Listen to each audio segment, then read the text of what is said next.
what is something that you will want to say to a woman that's out there that can possibly be dealing with this? What I would like to say to somebody who's either has the BRCA1 gene and doesn't know what to do about it, or if she has just a family history and haven't undergo any testing yet and just kind of thinking about life, first thing I would tell you is to go and get a genetic test. I believe that will save your life. For one, it will help you make some decisions. We don't want to get in a place in life where you don't have a decision to make. So while you have the opportunity, don't wait. Don't wait. Go ahead, get the genetic testing done. Talk to your family. Sometimes I know us black families, we don't like to talk to this person or that person or this person in our family. You know how we are. But we got to overcome some of those things, sit down with our grandmothers, our aunts, our moms, talk about the difficult conversations. Say, Mom, did your mother have it? Did great grandma do this? And, you know, find out those things because knowledge is power. And Mm-hmm. that's how our people perish because of lack of knowledge. So if we can obtain as much knowledge as we can, that's what the word I would put out to anyone facing this. Talk to your family, get a great doctor, get a second, third, and fourth opinion if you have to make the best decisions that you can for your life. Breast cancer is the most common cancer in women worldwide. It is estimated that 2.3 million women were diagnosed with breast cancer in 2020. October is Breast Cancer Awareness Month, and we want to bring education and share stories about breast cancer and the BRCA1 gene. Join us as Qianya Sinclair share her story about being tested for the BRCA1 gene due to family genetics.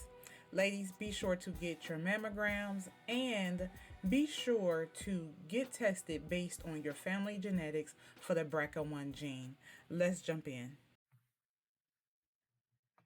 All right, welcome to Happy Hour Conversations with Tamekia. Today I have Qianya Sinclair with us, mom, grandmom, and business owner of many things. She is all woman, Mhm. entrepreneur, everything, and she has an untold story that she is going to share with Happy Hour Conversations with Tamika's audience. So, before we get started, please remember to follow us on Instagram, Facebook, YouTube at Happy Hour Conversations with Tamika. Make sure you are turning on the notification buttons. And remember, here we are all women stories. We are voices. We let women tell their stories.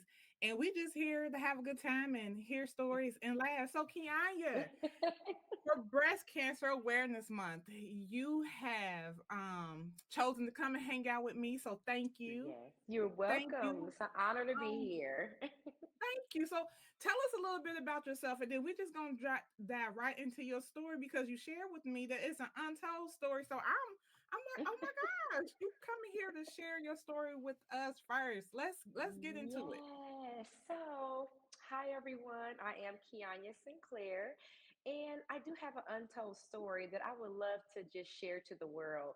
You guys, sometimes it's hard to tell your story. It's really hard to talk about things that are vulnerable to you, to people that you don't know. So sometimes we hold those things in, but I'm realizing that holding things in is not helping my next sister. So I'm here today to help the next sister, mother, daughter, friend. Maybe they're going through the same thing. And if I can be of any help, I would love to do that. So, we're here talking about in honor of Breast Cancer Month. So, I'm going to give you a little bit of background about myself.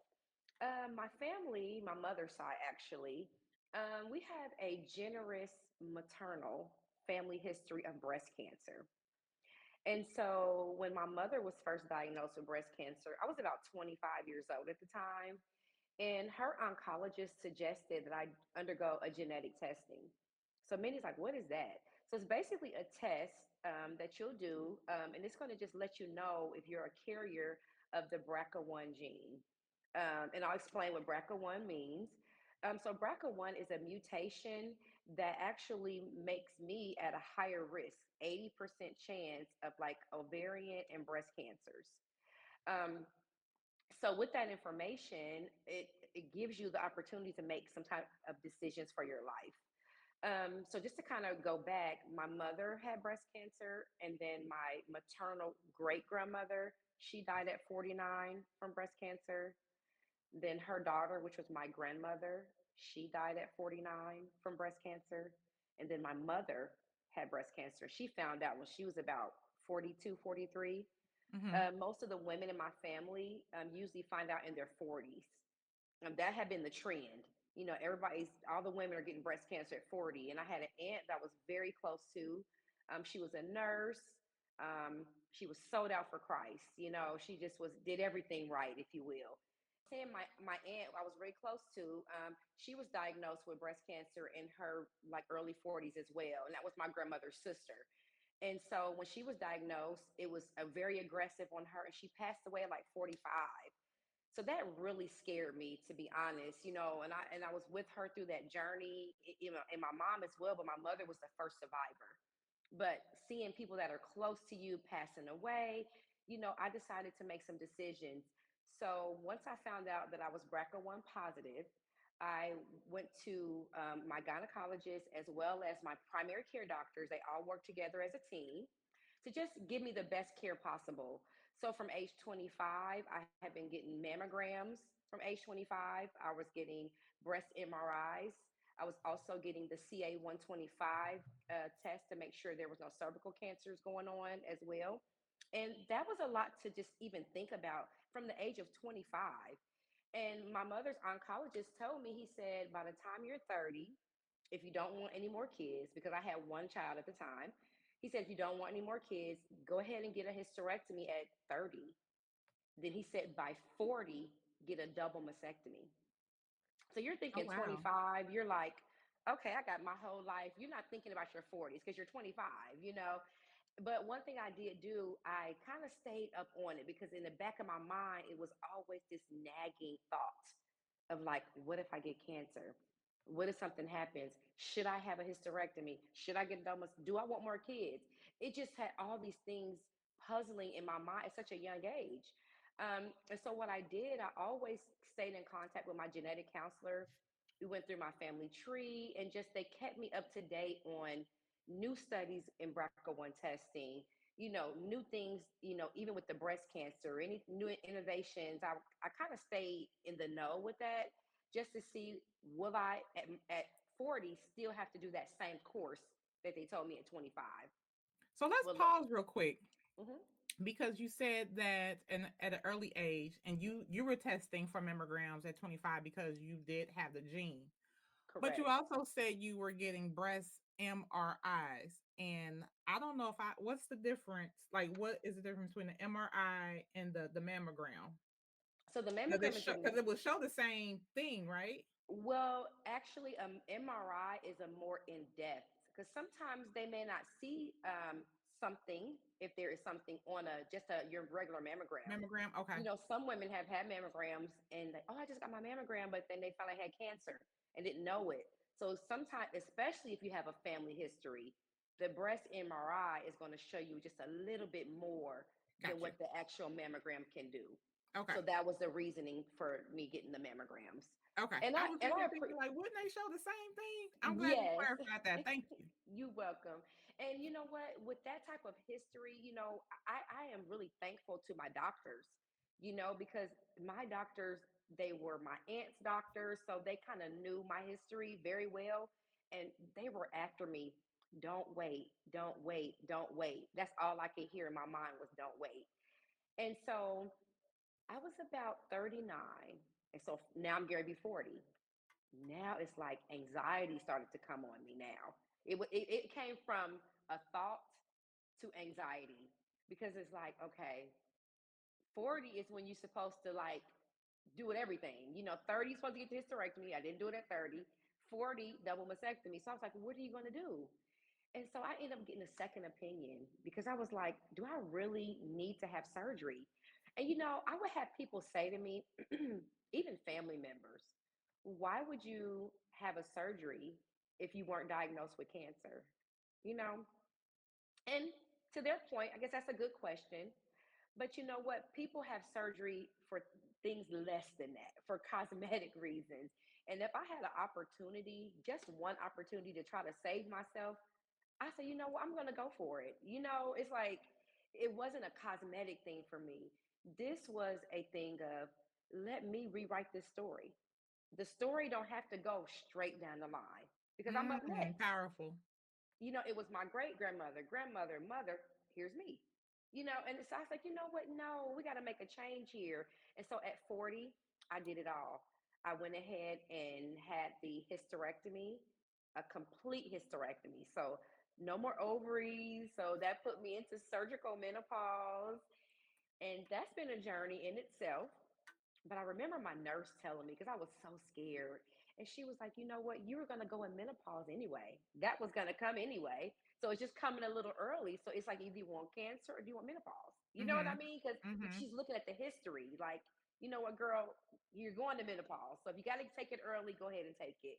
So that's what I did. So I did a complete hysterectomy. And then I went in for the double mastectomy in December of that same year. Okay, So so what was the time frame in between? Because you did So I the did the hysterectomy in September of 2020. so then a And couple then, months later, that's when you. Oh my goodness. Okay. yeah, so 2020 was one of those years I'll never forget. Mhm. Yep, because I had the double in December. Okay. So just healing from that. And then the following year, I had the actual reconstruction of the breast where I got implants for when they removed the breast. So I had that in May of the following year. So it was a lot, it was a change. It was a big, in some parts of it, I think I thought I was ready because I knew I was going to have to do this. But going from thinking about doing something to actually doing it is a different thing. Because once I had the hysterectomy, that brought on just the hormonal changes and things like that. And, the double mastectomy wasn't so bad, but it was like a long surgery. It was Mm. like, and so I was a little nervous during that surgery. And it was a kind of painful recovery because you don't realize you do so much with your arms and everything. So just having to stay stationary to protect that area, was a little bit different. And it was just kind of like a new way of life at that point. And Yeah, I'm sure. I was just, to be honest, I was just thankful that I did not have cancer. Just to even go through that on top of having cancer is something, because I saw my mom do that. But to Mhm. just not have the cancer and to go through it gave me a little bit more. It was powerful to me. It was powerful. It's definitely powerful. So you Yeah. from 25 up Mhm. until you said 40, 41. 41 is when I you was made it 41. 41. 41 is when I did it. So from 25, you always had this question mark over your head on whether or not you were ever going to actually be diagnosed with having cancer, which brought Hmm. on a lot of anxiety and I'm pretty sure a whole bunch of other emotional emotions Yes. that cause emotional roller coaster. It really did, and it was like, 'cause I only end up having one child, Hmm. but I was always wondering, like, should I have more kids? Should I hurry up and have another baby? And all these different things. And it was like, when I turned 40, it was like, you know what? I didn't have any more kids. You know, what am I waiting for at this Hmm. point? You know what I mean? It was like that hard conversation with yourself to say, you know what? Now is the time. And so So I knew. Hmm. So let's talk about the emotions after, because you said you had an anxiety and this emotional roller coaster. Hmm. The what? Give us the emotions After after this, both surgeries. yes. So the emotion was like, it was two emotions because, as thankful as I was for doing that, in the back of my mind, I knew I made the right decision, but I still kind of wondered, like, could it still happen? I want to be real about that. I Mm-hmm. still wonder, like, I done went through all this. Could it come somewhere else? Mm-hmm. Could it Mm-hmm. still happen? And I had to tell myself, you know what? You did what you had to do. You took the necessary steps to prevent yourself. Yes. And so with that kind of eased my anxiety where I stopped operating out of that place because I start to realize, you know what, let me give myself a break here. You did it, and I didn't realize really what I did. It's like the power of what I did. I kind of breezed through it because it was like taking hurdles, getting through it. But once you sit back and you realize, like, oh my God, I literally done all of this at once, basically.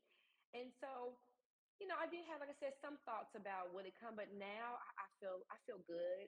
I'm so thankful that I made that decision. I'm so thankful that I'm not sitting up thinking about cancer because honestly, I don't even think about it anymore.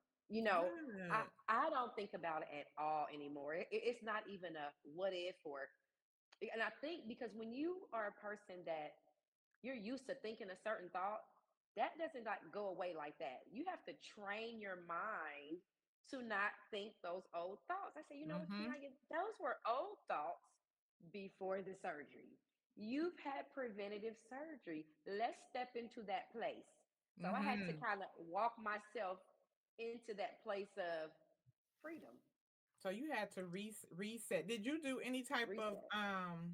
therapy? Like doing both surgeries, does it come with the option of doing therapy, or did you seek therapy or anything like that? So I sought out therapy for myself because it was a life change. I mean, Yeah. literally, that was a life change.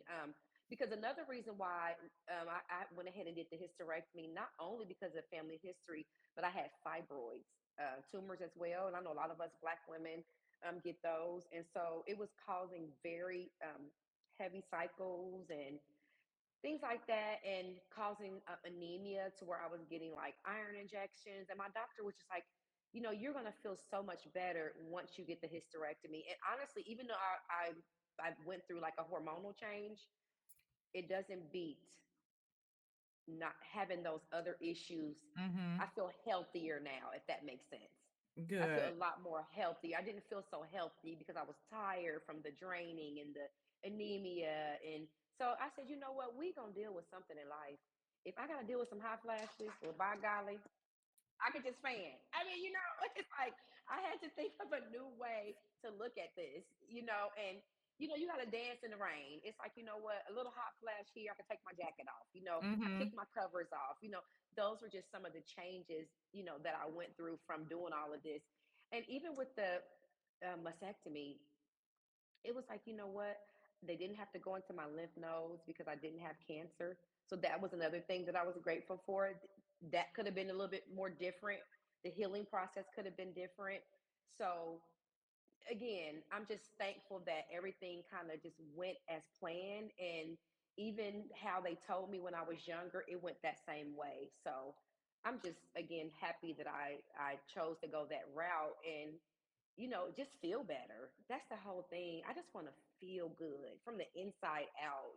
Well, It's listen, I'm gonna tell you, I am really proud of you. thank you, Tamekia. It really takes like your mind, like your mindset. It takes the power of knowing that you want to change your story, right? Like knowing that you want to change your story, and if you get to rewrite it like you said, that's what you want to do. And so at Hmm. 41, like you basically gifted yourself. Like that is a It, hell of a decision to make. yes. And to the people who would Hmm. even ask, like, why would you make this decision if you don't have cancer? Which is, when Hmm. people ask questions, it's like, interesting enough, you're not in this situation. Right. It's like, and I said, do people ask others when they decide to change their nose if they don't like it, or if they want to change other body parts if they don't like it? Do you get that? I'm over here trying to have a preventative surgery just to give myself a chance to say, Hmm. hey, I can live. I can live. I don't have to live with this question mark, or I don't have to feel like, oh God, I'm 40. Here it comes. Because that's Hmm. kind of what I was heading into. Oh God, Yeah, I'm because you 40 had those now. numbers in front of you from your I had grandmother, your great grandmother, and you said your mhm, aunt, and then your mom was and mother. diagnosed. Is that age Hmm. as well?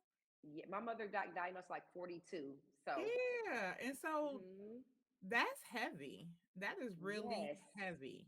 Oh my goodness. yes, it's so heavy. And Um, let's jump into, because I don't know if we broke down the definition of exactly what BRCA1 gene is. Do you can you yes, explain it? yes. So, like I said, it's a mutation. And let me give you the actual meaning of the acronym. Because usually, one second. Can you hear me, Tamika? Yes, I can hear you. Okay. Uh-oh. Are Okay. you all Okay, right? I can hear you. I see what you did. Okay. Okay, one second. So yes, so BRCA1 again, it's a gene that it helps repair the DNA. It's considered a tumor that has a suppressive gene. So that's what the BRCA1. There is BRCA1 and then there's BRCA2. Mm-hmm. So one is which the gene that I have is is the most, what word I want to say, the most potent of Mm-hmm. the BRCA1 mutations, because with BRCA1 you have a higher risk. Okay. Um, it's a significantly higher risk than a person with like BRCA2 gene. They have a not such a high chance, maybe like a 50% chance, where I had an 87% chance of developing breast cancer over my Okay. lifetime. What was the percentage? 87%. That's really high. So from the age of 25, that's what they told you. For that's what they told us. Yes. Oh wow. My Okay. family. Yes. Um, so yeah, it definitely gives like a higher risk with the BRCA1 gene. Mm-hmm. The BRCA2 gene, there is a risk as well, but the risk is not as high as the BRCA1. It's more of a 20 to 30% in men and 60% and Uh-huh. up for women. So with that information, it's just like, wow, that's a mutation that can easily just literally take off, and maybe by the time you find out, you're already at an aggressive stage, Mm-hmm. you know. So it was one of those things that honestly you kind of don't want to play with, you know. Right. You kind of really don't want to like take it lightly, and um you know, you want to really take it as serious as it sounds, because again, at first, you know, I knew those numbers, but again, I wasn't maybe taking it so serious because again, I was young. I didn't think, oh, by the time I'm 40, it's gonna be a cure. You know, that was 20 something years ago. You know, like Mm-hmm. they're gonna have a cure for cancer by then. Like I Mm-hmm. probably won't have to do that.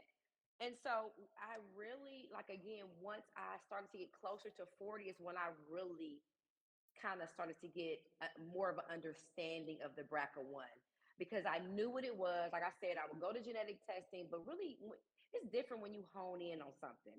When somebody's trying to teach you something, you could be listening, but it's different when you want to get that education for yourself. And once I really got that education, that knowledge in here to say, you know what, I can't play with this. Like, I can't even play. Like, I probably should have did this at 30. You know what I mean? Like, and then I saw Angelina Jolie, she done it Mm-hmm. because she had the same gene. And so she did the same thing I did. And so I was like, and then I started researching other women. I was like, it's so many other women that are taking their health by the horns and they're running with it. And so those were some things that even inspired me as well, because you know, before I made that decision, I definitely, you know, just did as much research as I could to just to make that decision for yourself, because people can tell you all day long, well, you shouldn't eat this thing, you shouldn't do this, but that don't mean we do it, you know. So I Right. feel like until you get the knowledge for yourself is when you can make a more informed decision that can change your life. So So how often do you still get tested for anything? Do you have to go So back for testing?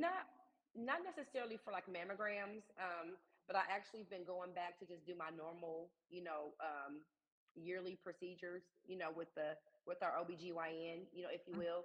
But I haven't been getting like the breast MRIs. I haven't had any of those things since I had my surgery. Okay. Like when I go for like my normal yearly procedure, they'll still check and they'll do um, the hand motions, and we still check different things, you know, Mm-hmm. because you still need to check under your arms and things like that.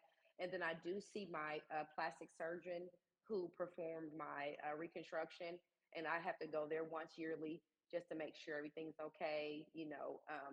Because actually, once I had surgery, I ended up having another surgery because I developed like a hematoma um, in my breast. Okay. So I had to have like another surgery for them to kind of go in and kind of clean that out and, you know, all that. But ever since then, I have had no problems. I mean, I haven't felt, you know, sick or anything, or just alarm my doctor about or anything like that. But I still just stay up on my yearly exams. Um, that's what I kind of do still now. When you decided to do the implants, and I'm sure they went over everything with you, Mhm. do they was there anything as relates to type of risk doing implants? Well, so there's different type of implants that you get. So the ones that I got was the silicone implants, which felt more natural and for my body type and what we were going through. He recommended that would be the best type for me. So that's what I kind of went ahead and went with, because this wasn't like a cosmetic thing where I didn't want to go crazy, and come out with something that I never had, if that makes sense. Um, so I just went ahead and just did the silicone, and I just kind of went up a size that I was already small, so I just went up just one size. But Okay. yeah, I just got the silicone, and they feel really natural and really soft. And I mean, it's so crazy because it's almost like I forget until I look down and say, "Oh yeah," or people will comment and say something about them, and because this was not a vanity thing, you know what I mean? It's like Mhm. I'm not thinking about them. I'm just happy I got that done. You know what I mean? So Well, I'm yeah. definitely happy for you. So you have a daughter, and is she at the age to start getting tested now? So they advised her to wait till she's 25. So she's 23, she'll be 23 next year. So Okay. in a couple years, she's going to be getting a genetic test, just Okay. to see if she carries that mutation. And she won't get mammograms until that age as well, 25? eh, Probably 25, because they won't give Okay. it to her unless. So she's going to, because what happened, they tested me for that gene. So I wouldn't have been getting them at 25 unless I didn't test positive for that BRCA1 mutation. So that Okay. was the reasoning. Yeah. Okay. So that's how that From works. men. That's how that works. Okay. So I've talked to her about it as well. Even BRCA1 can come in men too. I didn't realize that until I started doing deeper research. So even educate my brothers, like, Mhm. hey, you guys may want to get a genetic testing done. You never know. It can Yep. come in men because men have breasts too. So, Mhm. Yeah, hmm I was actually talking to someone about that because we talking about breast cancer, we typically focus on women, right? Because we hmm have breasts, right? But men yes, have breasts too. It's just, hmm you know, they're it's different basically. it's different. It's It's different. different. And I was talking to someone about that, and the conversation really got deep, and I was just like, wow, where are the men support? You don't really see, like men Yeah. talking about it, but I'm like, I know there are men out there dealing Mhm. with breast cancer, especially during breast cancer awareness month, because typically we are celebrating women, walking for women, and honoring women and Mhm. all those good things, right? Like everything is Mhm. is women's Women. month when it comes Mhm. to breast cancer, but it's like men are impacted as well. And Yes. that's definitely a message I think that needs to be out there and Mhm. acknowledged. I think so as well too, because they even have like a 20 to 30% chance if they carry either the gene, the BRCA1 or two. So it's like 1% chance is a lot. You know what I mean? A chance is a chance. So, I encourage men as well to, get those genetic testing done, start researching your family history. Family history is key.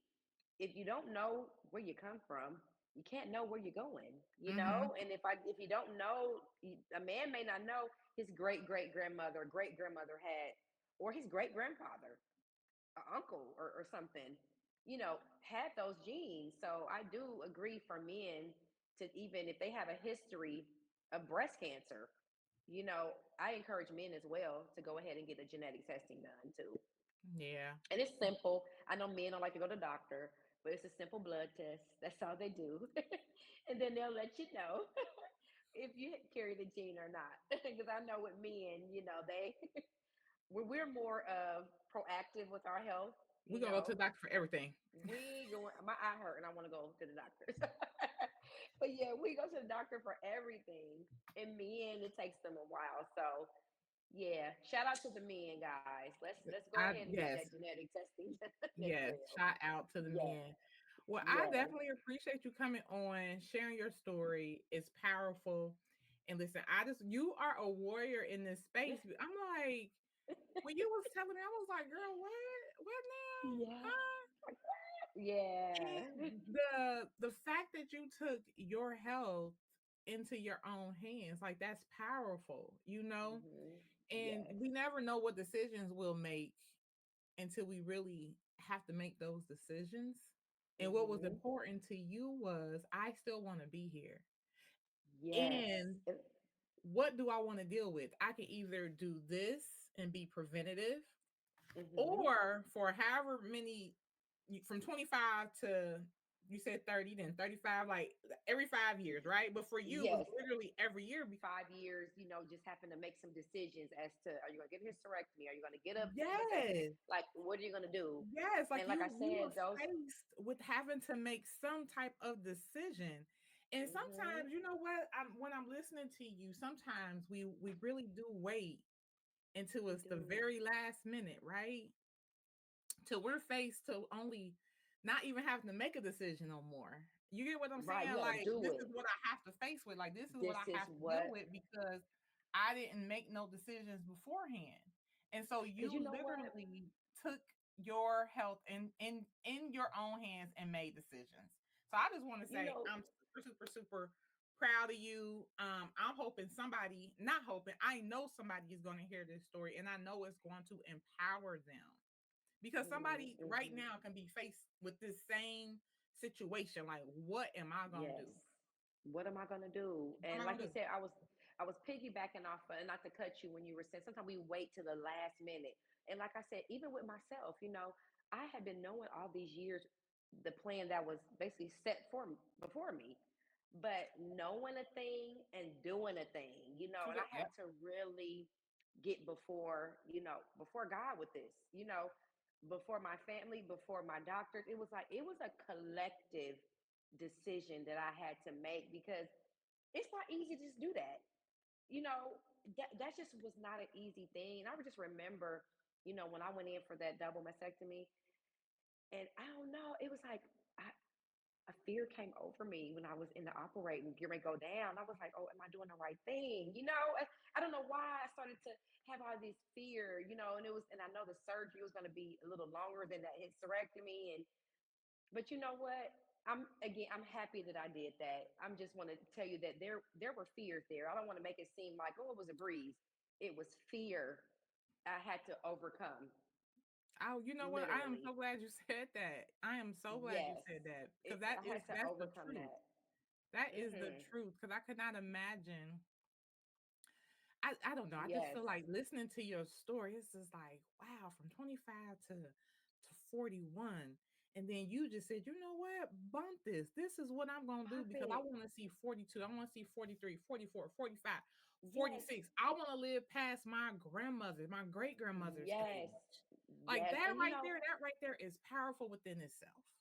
and my one of my because my aunt passed away, and like I said, she was a nurse, and she was 45, and that literally rocked me to my core. That rocked me, and that was another thought that I had, because she passed away when I was probably like 33, 34.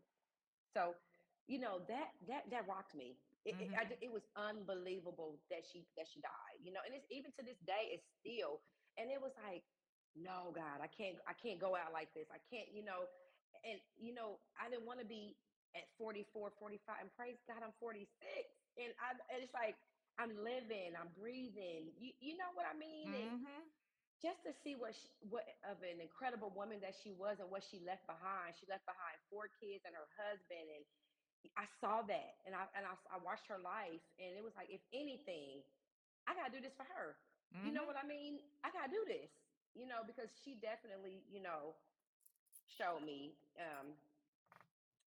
what it was like to see a person of such vibrance pass away in their 40s. Yeah, Yeah. and we're just figuring out, and now that I'm in my 40s, we're just arriving. I'm just getting a chair at the table. I So tell everybody, like, I just became an adult. come on, and I'm still learning. I'm learning every day. I just became Learning an adult. every And this day. adulting I thing, it is It's Yeah. different. It's different. And But so that's I another am topic for another episode. another Because this day. Yep. adulting thing, it is definitely different. It's very Um, different. what is something that you will want to say to a woman that's out there that can possibly be dealing with this? What I would like to say to somebody who's either has the BRCA1 gene and doesn't know what to do about it, or if she has just a family history and haven't undergo any testing yet and just kind of thinking about life, first thing I would tell you is to go and get a genetic test. I believe that will save your life.